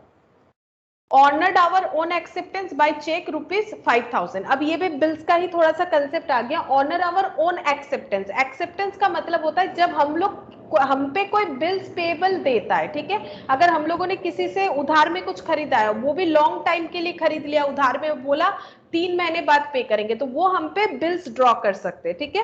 तो हम लोग यहाँ पर बन रहा है परचेजर, ठीक है। यहाँ पर बिल्स तो नहीं बोला, फिर पता कैसे चला? एक्सेप्टेंस जो लैंग्वेज होता है वो बिल्स पे ही लागू होता है। एक्सेप्ट करना, कि हम एक्सेप्ट करते हैं कि हम 3 महीने बाद ये 5,000 दे देंगे। तो हम लोगों ने क्या किया, हमारा जो एक्सेप्टेंस था उसको ऑनर्ड कर दिया। मतलब हम लोगों ने जो कागज में डॉक्यूमेंट में लिखा हुआ था ना कि मुझे इतने तारीख को ये पैसा पेमेंट करना पड़ेगा, तो मैंने कर दिया। ऑनर्ड मतलब मैंने बात रख दिया, मैंने ऐसा नहीं किया कि पेमेंट नहीं किया या फिर बोल दिया नहीं कर पाएंगे, ऐसा कुछ नहीं बोला, मैंने पेमेंट कर दिया, जिसको बोला जाता है ऑनर्ड होना। मतलब जो बोला गया था उसके हिसाब से चलना। तो हम लोगों ने अपना जो बिल्स पेबल है वो पेमेंट कर दिया बाय चेक। तो चेक के थ्रू से पेमेंट करेंगे तो क्या हो जाएगा? टू बैंक होगा। इतना तो हमें पता चल रहा है। हम लोग अगर चेक के थ्रू से 5,000 रुपए दे रहे हैं तो टू बैंक होगा। और अगर हम लोग चेक के थ्रू से कुछ पे कर रहे हैं तो हमारा क्या होना चाहिए? नॉर्मली हम लोग जिससे कुछ खरीदते हैं उनको जब पे करते हैं तो क्रेडिटर क्रेडिट होता है, वो डेबिट हो जाता है। लेकिन यहाँ पर थोड़ा सा केस अलग होता है। यहाँ पर ऐसे होता है, देखो हम लोगों ने कुछ खरीदा था तो वो था purchase to creditor. Purchase to creditor 5,000 5,000, लेकिन हम लोगों ने काफी लंबा टाइम लिया था पेमेंट करने का, तो उन्होंने हम पे बिल ड्रॉ कर दिया। तो बिल ड्रॉ करने से एंट्री ऐसे होता है। तो हम लोगों ने बिल एक्सेप्ट किया, ये देखो बिल्स एक्सेप्ट करना पड़ता है, बिल्स पेबल को मानना पड़ता है, जहां पर लिखा हुआ रहता है कि हमें इतने तारीख को ये पैसा पेमेंट करना है इतने दिन बाद। तो क्रेडिटर जो है टू बिल्स पेबल हो जाता है, जो कि एक लाइबिलिटी है, और क्रेडिटर डेबिट हो जाता है। क्यों? क्योंकि देखो क्रेडिटर का कंसेप्ट चला जाता है, मतलब हम लोगों ने परचेस किया है थ्रू बिल्स पेबल, ये माना जाता है। परचेस किया है थ्रू बिल्स पेबल, जैसे परचेस हम लोग कर सकते हैं थ्रू कैश, थ्रू बैंक, वैसे थ्रू बिल्स पेबल। तो परचेस टू बिल्स पेबल। अब जब इस बिल्स का पैसा देंगे तो ये लाइबिलिटी खत्म हो जाएगा, तो बीपी डेबिट टू क्या हो जाएगा? कैश होता है। लेकिन अगर हम लोग बैंक के थ्रू से पे करते हैं तो मतलब चेक के थ्रू से, तो टू बैंक होता है। तो बीपी बीपी भी कैंसिल हो गया, बचा क्या? To bank. तो नेट एंट्री क्या हो गया? Purchase to bank. इसका मतलब हम लोगों ने जो खरीदा है उसका पेमेंट थ्रू चेक से किया है, लेकिन वो ऐसे स्टेप वाइज चल रहा है, ठीक है। तो ये चीज तो तुम लोग को पता ही है, बस ये सबको नहीं पता था, ठीक है। तो ये भी आसान बात है और कुछ नहीं। हम लोगों ने बोला कि मेरे ऊपर एक बिल्स ड्रॉ कर दो, क्योंकि मुझे थोड़ा टाइम चाहिए पेमेंट करने का। तो बिल्स ड्रॉ करने से मेरा लाइबिलिटी बढ़ा टू बिल्स पेबल, और क्योंकि मैंने कुछ खरीदा है तो मेरे पास पेबल आएगा, मेरे पास रिसीवेबल नहीं आएगा। और क्रेडिटर मेरा जो है उसको यहाँ पर क्लोज कर दिया जाएगा। तो बोलेंगे परचेस किया है थ्रू बिल्स पेबल। अब जब हमें तो बोला है ऑनर्ड करने का बाद, यानी ये लास्ट वाला एंट्री हम लोगों ने ऑनर्ड कर दिया। ऑनर्ड का एंट्री क्या था? BP to bank. तो हम लोग क्या लिखेंगे? बैंक तो हमारे पास है, तो हम लोग क्या लिखेंगे? By BP. बाई बीपी लिखेंगे 5,000 20 तारीख को, ठीक है। बाई बीपी 5,000 20 तारीख को।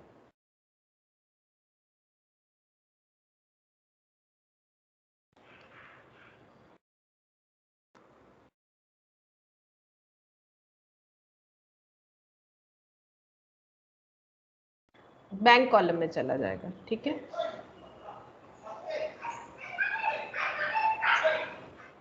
विथड्रॉ फॉर पर्सनल यूज, बोलो ये अब तुम लोग का मतलब सबको पता है। विथड्रॉ फॉर पर्सनल यूज क्या एंट्री होता है? अगर पर्सनल यूज के लिए ड्रॉ कर रहे हैं तो क्या एंट्री होता है, बोलो? Drawing account to bank account. Drawings to cash, है ना।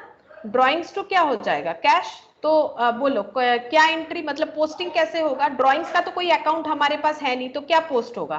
टू क्या हो जाएगा, बोलो? To cash. टू कैश हो जाएगा। एक मिनट देख लेते क्या बोला था। ओ सॉरी, टू कैश कैसे होगा? सॉरी हम थोड़ा सा गलत बोल दे रहे हैं ना। ये देखो ड्रॉइंग्स टू कैश, तो हमारे पास क्या है बाय ड्रॉइंग्स। हमारे पास तो कैश अवेलेबल है ना, कैश का कॉलम अवेलेबल है, तो कैश में कैश नहीं लिखेंगे तो क्या लिखेंगे? By drawings. मैंने थोड़ा उल्टा बता दिया, सॉरी। बाय ड्रॉइंग्स हो जाएगा 22 तारीख का, बाय ड्रॉइंग्स। और कैश में किया है तो कैश कॉलम में लिखना पड़ेगा 1,000 रुपए।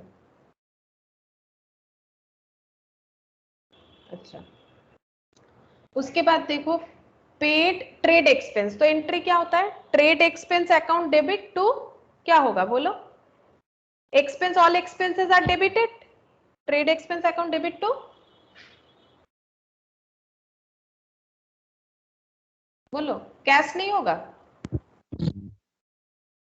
तो Yes, क्या हो ma'am. जाएगा, हाँ, बाय ट्रेड एक्सपेंस 2000 था, ठीक है, क्योंकि देखो trade expense to cash, cash column में कैश नहीं लिखेंगे तो क्या लिखेंगे, by trade expense, withdrew from bank for private expense 1500, फिर से वैसे ही आ गया, तो बाय ड्रॉइंग्स है ना, विथड्रू फ्रॉम बैंक, बैंक से ड्रॉ किया है प्राइवेट एक्सपेंस के लिए 1500, तो क्या हो जाएगा ड्रॉइंग्स टू, क्या हो जाएगा ड्रॉइंग्स टू, कैश के जगह क्या लिखेंगे, ड्रॉइंग्स टू बैंक, क्योंकि बैंक से विथड्रू किया है, बस ये डिफरेंस आएगा, ड्रॉइंग्स टू बैंक होगा, प्रीवियस वाला लेकिन कैश में गया था, लेकिन ये वाला बैंक से ड्रॉ हुआ है, तो बाय ड्रॉइंग्स तो होगा ही, लेकिन ये बैंक कॉलम में लिखना पड़ेगा, ठीक है, बैंक कॉलम में आ जाएगा हमारा 1500, ठीक है, बैंक कॉलम में आ गया 1500।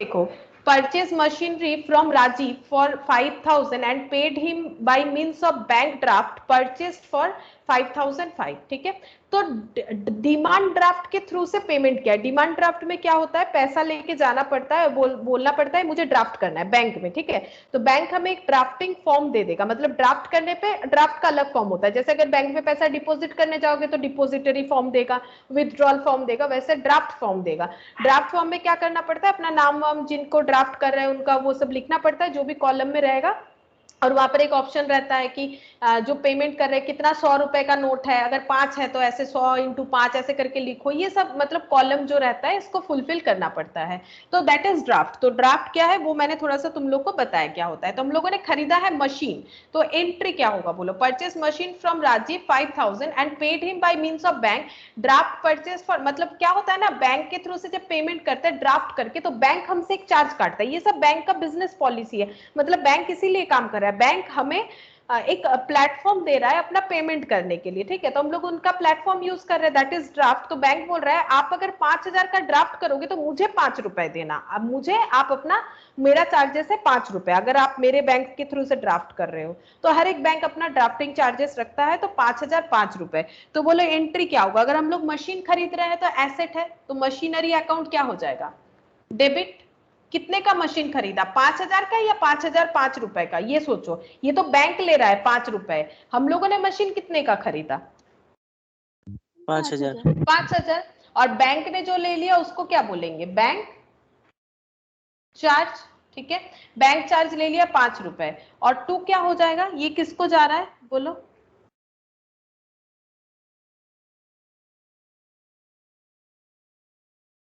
टू क्या होगा बोलो, machinery account debit, bank charges account debit, to क्या होगा, टू बैंक, राजीव।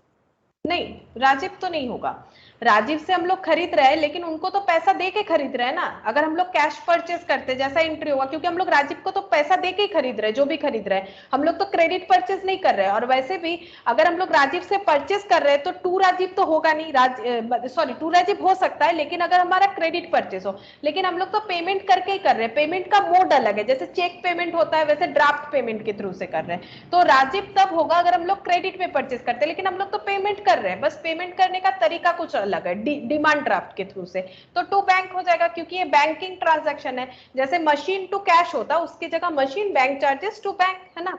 तो एंट्री क्या होगा बोलो, कैसे पोस्ट करेंगे, ये दो मशीन है, बैंक चार्जेस टू बैंक, यानी machine to bank, bank charges to bank, तो पहला एंट्री सोचते हैं, मशीन टू बैंक, ठीक है, हमारे पास बैंक है, बैंक में बैंक लिख नहीं सकते तो क्या लिखेंगे, बाई मशीन, बाई मशीन बोल के 5000, है ना, 26 तारीख को बाई मशीन बोल के 5000, 26 तारीख को बाई मशीन बोल के 5000 चला जाएगा, कौन से कॉलम में जाएगा, बैंक के कॉलम में, ठीक है, यहाँ पर लिख देते हैं 5000, ठीक है, तो पहला ये चला गया, ये वाला। दूसरा क्या एंट्री बचा, दूसरा बचा बैंक चार्जेस टू बैंक, ठीक है, तो हमारे पास कौन सा लेजर अवेलेबल है, बैंक लेजर अवेलेबल है, लेकिन बैंक में तो बैंक लिखेंगे नहीं, तो क्या लिखेंगे, बाई बैंक चार्ज बोल के 5 रुपीज, बाई बैंक चार्ज बोल के 5 रुपीज, तो यहाँ पर लिख देते हैं, देखो सेम तारीख को बाई बैंक चार्ज बोल के 5 रुपीज, ठीक है। बैंक के कॉलम में चला जाएगा, यहाँ पर ये ऐसे दे देते हैं, ये हो गया 5 रुपीज, ठीक है। वैसे मुझे पीछे कॉलम बनाना पड़ेगा, होगा नहीं यहाँ पर।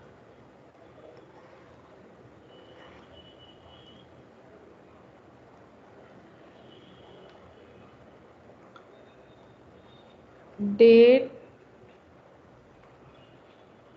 particulars, ledger folio, discount, cash, bank।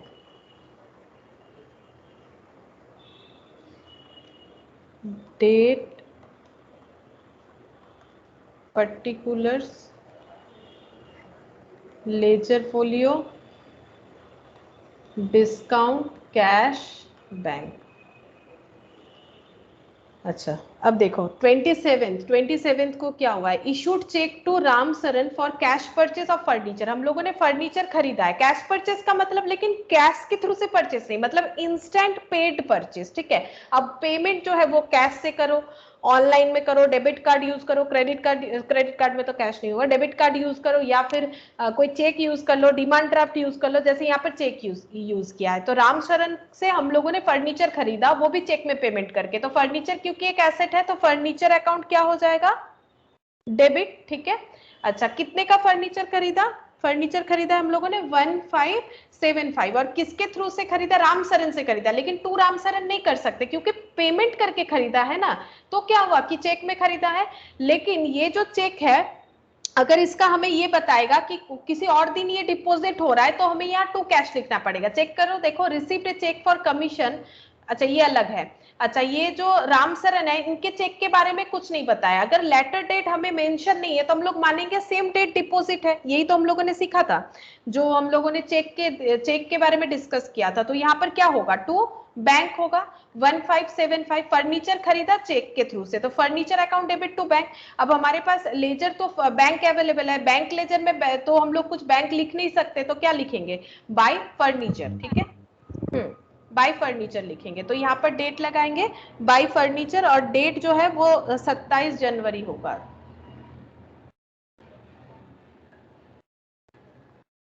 Bye furniture 1575 bank column में चला जाएगा। अच्छा, उसके बाद यहाँ पर बोल रहा है कि 28 को received a cheque for commission, commission के लिए एक चेक रिसीव हुआ, कितना, 500 from R and company and deposit into bank. हम लोगों ने एक चेक लिया आर एंड कंपनी से और उसको डिपॉजिट कर दिया है, ठीक है। कहाँ पर, बैंक में डिपॉजिट कर दिया। तो बोलो क्या एंट्री होगा, क्या लगता है क्या होगा। कमीशन हमें मिला है और कमीशन का पैसा हमें चेक में मिला है, तो पहला बात है चेक मिला है तो बैंक अकाउंट डेबिट पहले ही कर देते क्योंकि सेम डे डिपॉजिट भी बता दिया है, फिर हमें कंफ्यूजन तो कुछ नहीं है। चेक में मिला है तो बैंक अकाउंट डेबिट करेंगे। कितना मिला है, 500। किस चीज का पैसा मिला है, कमीशन का मिला है, तो बैंक अकाउंट डेबिट तो क्या हो जाएगा, कमीशन 500, है ना। Bank account debit to commission, तो बैंक में, बैंक लेजर में तो बैंक नहीं लिखेंगे तो क्या लिखेंगे, टू कमीशन, तो टू कमीशन 500 लिखेंगे। टू कमीशन 500, टू कमीशन 500, 28 तारीख को टू कमीशन।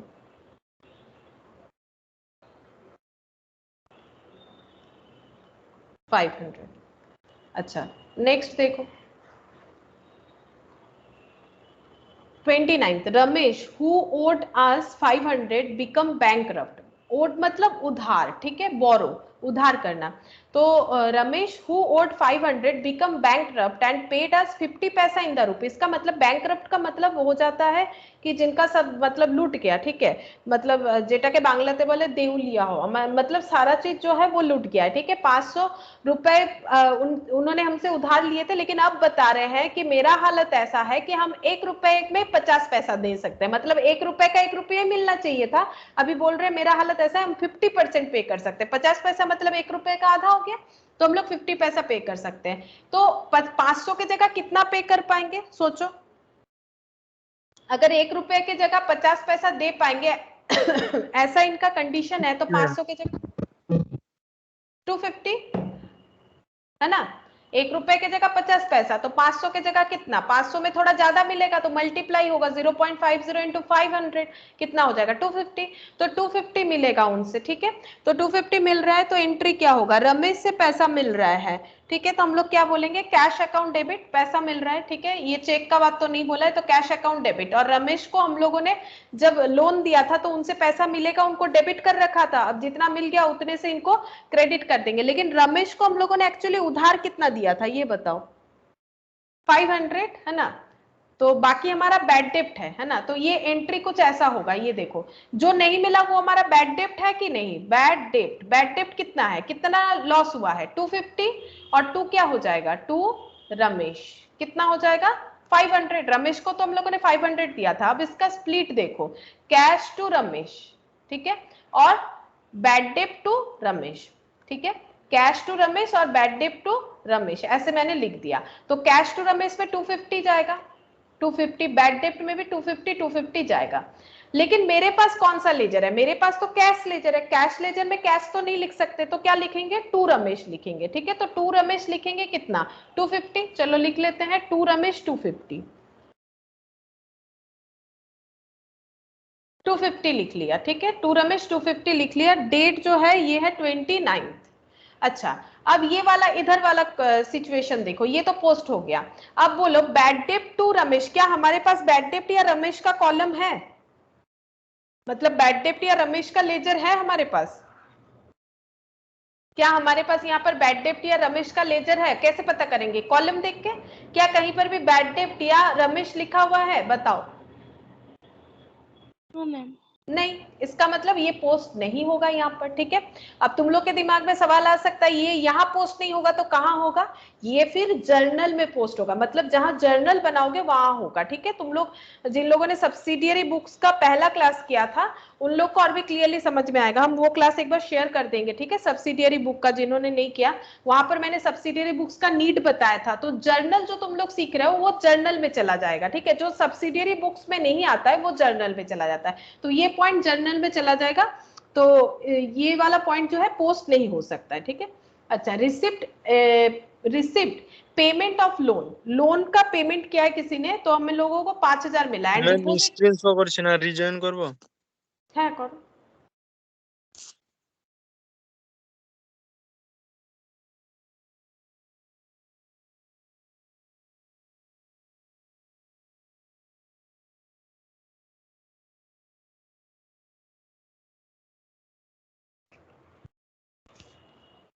अच्छा तब तक देखो, receipt payment of loan of 5000 and deposited 3000 out of it into bank.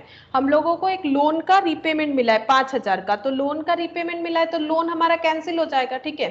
तो लोन का पैसा मिल गया, तो सॉरी लोन डेबिट कर रहे हैं, लोन का पैसा मिल गया तो क्या एंट्री होगा, कैश में मिला, तो कैश अकाउंट डेबिट, क्योंकि चेक तो नहीं बोला है मुझे, 5000 मिला है तो कैश अकाउंट डेबिट किस चीज का, लोन का, ठीक है। तो हम लोग क्या लिखेंगे टू लोन, लोन किसी को दिया था, ठीक है।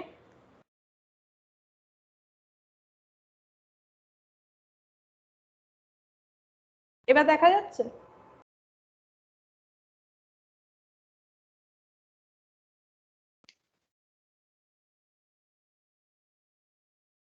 अच्छा देखो कैश, देखो लोन का अगर हम लोगों को कोई लोन का पेमेंट कर रहा है, मतलब हम लोगों से किसी ने लोन लिया था, मतलब मेसर्स तुलसियन से कोई लोन लिया था, तो जब मेसर्स तुलसियन ने लोन दिया था तब क्या एंट्री क्या होगा, जिसको भी दिया होगा उसका नाम यानी पार्टी लिख देते हैं, पार्टी नेम डेबिट हो जाएगा टू, सॉरी लोन, लोन दिया था तो क्या एंट्री होगा, पैसा दिया था तो टू कैश हो जाएगा और यहाँ पर लोन हो जाएगा, ठीक है। लोन अकाउंट डेबिट, और जिनको पैसा दिया था तो टू कैश, और जब पैसा मिल रहा है कैश टू लोन कैंसिल हो जाएगा, कितने का लोन दिया था उतना पूरा पेमेंट मिल गया 5000, तो हम लोग का पहला एंट्री होगा कैश टू लोन, ठीक है।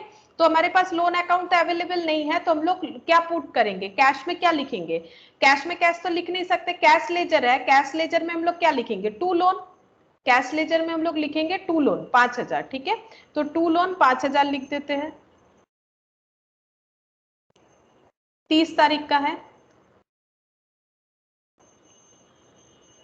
5000 का हम लोगों को लोन का पेमेंट मिल गया। अब हम लोगों ने इसमें से कुछ पैसा ले जाके बैंक में डिपॉजिट कर दिया, दैट इज 3000। तो जब बैंक में डिपॉजिट करेंगे तो क्या एंट्री होगा, bank account debit to cash मतलब वही कॉन्ट्रा एंट्री वाला केस आ जाएगा। Bank account debit to cash, तो पहले टू कैश लिख लेते हैं, ठीक है। टू कैश 30th को ही हम लोगों ने डिपॉजिट किया है, तो टू कैश बोल के बैंक कॉलम में लिखेंगे 3000, क्योंकि हम लोगों ने 3000 डिपॉजिट किया। और इधर क्या लिखेंगे, इधर लिखेंगे हम लोग 30th जैन को बाई बैंक बोल के कैश कॉलम में लिखेंगे, कैश कॉलम में लिखेंगे 3000, ठीक है। और यहाँ पर कॉन्ट्रा एंट्री लेजर फोलियो में यहाँ पर लिखेंगे कॉन्ट्रा एंट्री। अच्छा, अब paid rent to landlord Mohan by a cheque for 220, हम लोगों ने रेंट पे किया है लैंडलॉर्ड मोहन को चेक के थ्रू से, तो बोलो क्या एंट्री होगा। Bank account debit to cash account, bank account debit to cash, তাহলে তো ব্যাংক টু ক্যাশ হবে। রেন্ট পে করছি, তাহলে আমরা কেন চেকে পেমেন্ট করছি, মানে কিসের জন্য সেটা তো দেখাতে হবে। আমরা স্যালারি পে করলে কি এন্ট্রি করি, স্যালারি টু ক্যাশ, যদি ক্যাশে করছি, যদি চেকে করছি স্যালারি টু ব্যাংক। আমরা প্রথম কথা চেকে পেমেন্ট করছি, আমার টাকা যাচ্ছে, তো কি হবে টু ব্যাংক, टू बैंक, আর হ্যাঁ रेंट अकाउंट डेबिट, खर्चा नामটা দেখাতে হবে, रेंट अकाउंट डेबिट दिखाना पड़ेगा, rent account debit to bank. अब मेरे पास बैंक का लेजर है, बैंक के लेजर में तो बैंक नहीं लिख सकते, तो क्या लिखेंगे बाई रेंट 220, बाई रेंट 220, तो इधर लिखते हैं चलो बाई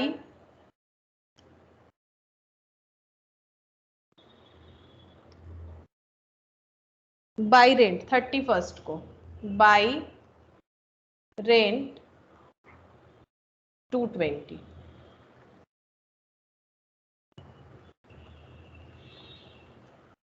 अच्छा, फिर देखो लास्ट बोल रहा है interest allowed by bank, bank ने हमें इंटरेस्ट दिया, मतलब बैंक में पैसा रखने से, जैसे बैंक से फैसिलिटी लेने से बैंक हमें कमीशन चार्जेस काटता है, वैसे हमें इंटरेस्ट वगैरह भी देते रहता है अगर हम लोग बैंक में पैसा रखते हैं। तो बैंक से इंटरेस्ट मिला है, अलाउड बाय बैंक, यानी बैंक ने हमें इंटरेस्ट दिया है, तो पैसा मिला है, तो पैसा मुझे कैश में नहीं दिया। बैंक जब इंटरेस्ट देता है ना, तो हमारा बैंक बैलेंस में वो ऐड हो जाता है। जब आप पासबुक का अपडेट करवाओगे तो वहां तुम लोग को दिख जाएगा कि पैसा मेरा 30 रुपीज बैंक ने दिया है। बैंक कभी भी आके घर पे नहीं देता है कैश में, या फिर कोई मनी ऑर्डर नहीं करता है, वो हमारे बैंक बैलेंस में 30 रुपीज अपने से जोड़ दिया। तो अगर बैंक चार्जेस मिला है, तो बैंक इंटरेस्ट मिला है, तो बैंक के थ्रू से मिल रहा है, तो बैंक अकाउंट मेरा बढ़ रहा है, बैंक अकाउंट का बैलेंस, बैंक अकाउंट डेबिट किस चीज से बढ़ा, किस चीज से बढ़ा, क्या अर्निंग हुआ, अर्निंग का नाम क्या है, इंटरेस्ट, है ना। तो bank account debit to interest. तो बैंक लेजर है मेरे पास, तो बैंक लेजर में बैंक थोड़ी ना लिखेंगे, तो क्या लिखेंगे टू इंटरेस्ट, 31st को लिखेंगे to interest, to interest 30 bank column में चला जाएगा, ठीक है, 30 रुपीज हो गया। अच्छा, हाफ ईयरली बैंक चार्जेस, अब बैंक ने चार्जेस काटा है, जैसे बोला ना मैंने एटीएम वगैरह का चार्जेस काट लेता है बैंक, तो बैंक ने आधे साल में एक चार्जेस काटा है 50 रुपीज का, तो चार्जेस काटा है तो मेरा बैंक बैलेंस घट जाएगा। जैसे पेमेंट घर पे करने नहीं आता है, कैश में नहीं करता है, बैंक बैलेंस में ऐड कर देता है, वैसे जब पेमेंट काटता है ना, तो वो बैंक अकाउंट से ही पैसा डिडक्ट करवा लेता है। तो टू बैंक पैसा चला गया मेरा कितना, 50 रुपीज चला गया। क्यों चला गया, क्योंकि बैंक ने बैंक चार्जेस काटा, तो बैंक चार्जेस टू बैंक कितना हो जाएगा, बैंक चार्जेस टू बैंक। अब बैंक लेजर है मेरे पास, बट बैंक में बैंक तो लिख नहीं सकते, तो क्या लिखेंगे बाई बैंक चार्जेस 50 रुपीज, ठीक है, by bank charges 50 rupees 31st को हो जाएगा, बाई बैंक चार्जेस 50 रुपीज।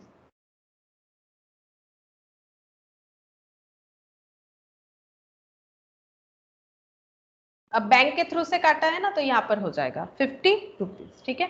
तो देखो काफी अच्छा क्वेश्चन था, बहुत सारा ट्रांजैक्शन यहाँ पर दिया हुआ था, तो इसको हम लोग क्लोज कर लेते हैं पहले, उसके बाद बताते क्या हमें करना है। तो पहले क्लोज कर लेते, चलो। तो क्लोज करने का मतलब है, देखो कितना बड़ा कैश बुक हुआ है, तो हम लोग क्या करेंगे, पहले इधर क्लोज करेंगे, ठीक है, हमेशा इधर क्लोज करेंगे हम लोग पहले, या फिर इधर सॉरी इधर क्लोज करेंगे, ठीक है। मेरे पास जो है बैलेंस ज्यादा होता है नॉर्मली, तो देख लेते हैं क्या हो रहा है, चेक कर लेते हैं, ठीक है। तो तुम लोग कैलकुलेटर लो अपना अपना, ये देखो जैसे डिस्काउंट कॉलम तो जस्ट बैलेंस होगा, तो पहले ये लिख लेते हैं 100 और 10, इधर 110 और इधर और कुछ नहीं आया, तो 110 हो जाएगा। पहला इधर डिस्काउंट कॉलम में 110 आ जाएगा, ठीक है। अच्छा, अब इधर देखते हैं कितना पैसा कैश आया है, 50,000 1175 ऐड कर लेते हैं, 50,000 1175 सॉरी 1175 प्लस 725, तो 700 और 25 मिला के 725, इधर 10,000। अच्छा, उसके बाद कैश कॉलम में इधर 250 और 500, मतलब 5,250, 5,250, तो ये हो जाएगा 67,150 आया। ठीक है, तो यहाँ पर हम लिख देते हैं 67,150, ये कैश कॉलम में आ गया। अच्छा, अब कैश कॉलम का अच्छा ठीक है, अब बैंक कॉलम भी देख लेते हैं। 10,000, 700, 820 और 990, तो यहाँ पर ऐड करते हैं 10,000, 700, 820 और 990। अच्छा, इसके बाद यहाँ पर 500 है, ये वाला 500, 3,000 और 30, मतलब 3,530, 3,530। ठीक है, तो 16,040 इतना आ रहा है। ठीक है, 16,040, तो एक बार इधर लिख लेते हैं 16,040। अच्छा, अब हम लोग चेक करते हैं ये सब क्या है। ये सब मुझे, मेरा डेबिट है, मतलब मेरे पास इस तरह कैश इतना है और बैंक इतना हुआ है पूरे जनवरी के महीने में, लेकिन मेरा कुछ खर्चा भी तो हुआ है यार। खर्चा मेरा इधर लिखा हुआ है, तो उसको हम लोग देखते हैं कितना खर्चा हुआ है। ठीक है, तो यहाँ पर पहले डिस्काउंट को देख लेते हैं, 20 और 100 इधर, और कुछ नहीं था, तो यानी 120। ये तो सिर्फ बैलेंस होता है, सॉरी ये सिर्फ टोटल होता है, बैलेंस तो नहीं होता है, तो इसका पहले लिख लिया। अब देखते हैं क्या क्या पेमेंट हुआ है। ये देखो, जैसे 10,000 बैंक पे चला गया, 200 रुपए का खरीदा हम लोगों ने कुछ, फिर यहाँ पर बैंक में डिपॉजिट किया, ये सब देखो पेमेंट साइड है। तो 10,000, 200, 700, तो 700, 800, 900, 900 और यहाँ पर 1150 और 10,000, तो 10,000 प्लस 1150।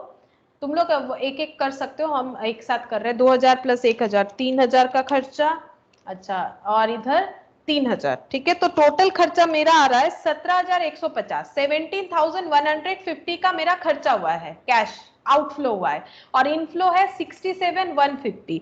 माइनस कर दो 17,150 को, तो हमें पता चल जाएगा कितना होगा 67,150 से,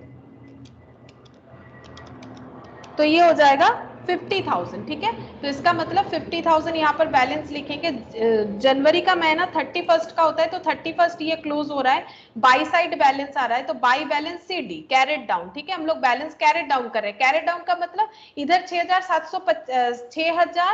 67,150 है, और 67,150 और इधर आ रहा है 17,150, मतलब यहाँ से कुछ बैलेंस यहाँ डालना पड़ेगा, तब जाके दोनों साइड बैलेंस होगा, और जो अमाउंट आ रहा है 50,000। ठीक है, इसका मतलब पूरे जनवरी के महीने में 67,150 मेरा अर्निंग हुआ, और मैंने खर्चा किया है 17,150, और बाकी पैसा मेरे पास बचा हुआ है। ठीक है, बाकी पैसा मेरे पास बचा हुआ है। अब बैंक बैलेंस देख लेते हैं। बैंक बैलेंस तो मेरे पास 16,040 रुपए का था, और बैंक से मैंने क्या क्या खर्चा किया है, तो 20,1980।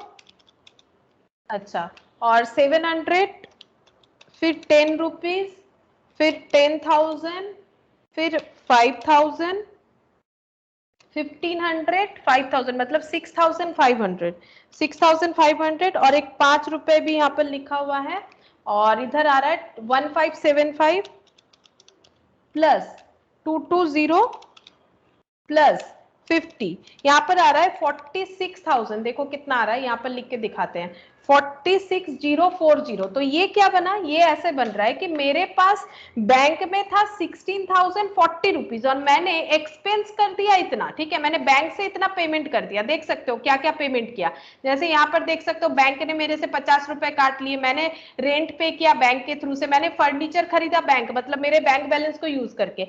अब ये कैसे पॉसिबल है, अगर मेरे पास इतना बैंक बैलेंस ही नहीं था, तो फिर मैंने बैंक से इतना कुछ पेमेंट कैसे कर दिया।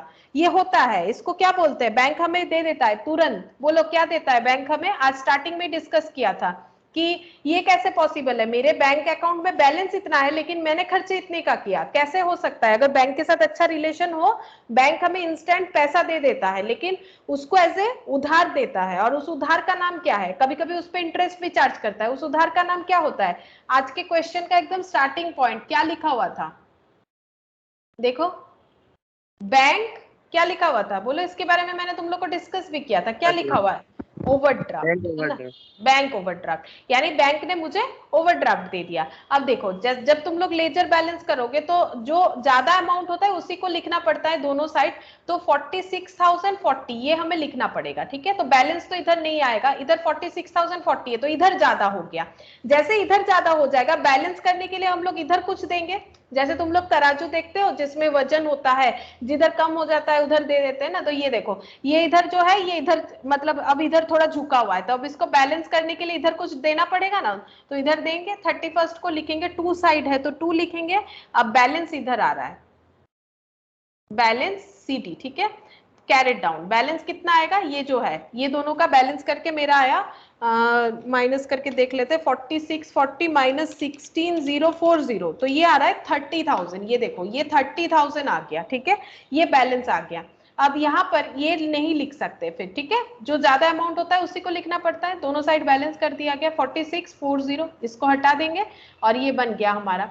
अब इसका जब हम लोग ब्रॉड डाउन करेंगे तो तुम लोग ये कंसेप्ट भी समझ जाओगे जो हम लोग स्टार्टिंग में लिखे थे ना, टू बैलेंस बीडी और बाई बैलेंस बीडी। अब देखो अब जब ब्रॉड डाउन होगा तो एक देखो एकदम क्लियरली समझ में आया, खर्चा करने के बाद भी मेरे पास पैसा बचा हुआ है 50,000, तो मेरे लिए एसेट है, तो इसका हम लोग जब ब्रॉड डाउन करेंगे तो ये 20x1 का फेब का 1 तारीख को करेंगे और लिखेंगे टू बैलेंस बीडी, ठीक है।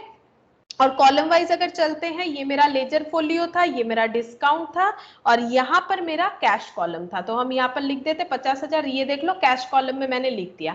अब इसका जब ब्रॉड डाउन करेंगे, ठीक है, यहाँ पर एक लाइन लगा देते, इसका जब ब्रॉड डाउन करेंगे तो वो हो जाएगा 1 फेब, 1 फेब में हो जाएगा। बाई साइड है तो बाई लिखेंगे और बैलेंस बीडी लिखेंगे, ब्रॉड डाउन हो रहा है, ठीक है। ये मेरा लेजर फोलियो था, ये डिस्काउंट का कॉलम था, इसके बाद ये कैश का कॉलम था, ये बैंक ओवरड्राफ्ट है, ठीक है। तो बैंक हमें ओवरड्राफ्ट देती है, तो 30,000 का ओवरड्राफ्ट हो गया। तो ये लायबिलिटी है क्योंकि बैंक ने मुझे उधार दिया, तभी तो मैंने इतना सारा खर्चा कर दिया, बैंक बैलेंस नहीं था फिर भी, तो इसको बोलते हैं बैंक ओवरड्राफ्ट। तो देख सकते हो बेसिकली जहां से शुरू किया था वैसे ही खत्म किया, ठीक है। तो कैश बुक का ये देखो, ये वाला काफी अच्छा क्वेश्चन है, तुम लोग इसको प्रैक्टिस कर सकते हो, मतलब पहले इसको प्रैक्टिस करना, फिर ये पीडीएफ हम शेयर कर देते हैं। यहाँ पर ऐसा ही और एक बड़ा क्वेश्चन है जिसको तुम लोग खुद से करके देखना, ठीक है। लगभग सेम ही है, डेटा अलग दिया है, ठीक है, लगभग सेम क्वेश्चन है, बस डेटा अलग दिया है। तुम लोग करके मुझे आंसर बताना कि कितना आ रहा है। हम तुम लोग के साथ जो है आंसर शीट शेयर कर देंगे, और ये एक छोटा सा क्वेश्चन है, तुम लोग खुद करना, हम आंसर शीट शेयर कर देंगे, जरूर करना। पहले जो मुझे करके भेजेगा हम उसी को आंसर शीट शेयर करेंगे, ठीक है। मुझे करके भेज देना और आंसर शीट हम दे देंगे, फिर तुम लोग देख के अगर कुछ भी डाउट रहता है तो नेक्स्ट क्लास में पूछ सकते हो। और ये बड़ा सा क्वेश्चन मैंने प्रैक्टिस करवा दिया, और हमें मतलब क्लास में प्रैक्टिस का जरूरत नहीं, लेकिन तुम लोग को सेल्फ प्रैक्टिस जरूरत है, तो इसीलिए हम बोल रहे हैं क्वेश्चन हम शेयर करेंगे, तुम लोग इसको सॉल्व करना और मुझे कोई भी डाउट हो बताना, ताकि हम लोग नेक्स्ट दिन दूसरा टॉपिक स्टार्ट कर सके। और ये प्रैक्टिस तो देखो जितना अलग अलग क्वेश्चन करोगे उतना अच्छा है, लेकिन ये क्वेश्चन में बहुत सारा चीज जो है पॉइंट जो है वो कवर हो चुका है, तो तुम लोग यहाँ से ये क्वेश्चंस को जरूर करना। और इसके पहले भी मैंने डबल कॉलम का क्वेश्चन दे रखा था, वो भी सबने नहीं करके दिया मुझे, तो उसका भी करके दो, हम तुम लोग को आंसर शीट जो है वो शेयर कर देंगे, ठीक है। आज इतना ही करते हैं, वैसे बहुत सारा नेटवर्क इश्यूज है आज, ठीक है। चलो एक अच्छा सा क्वेश्चन हुआ, ये बड़ा बात है।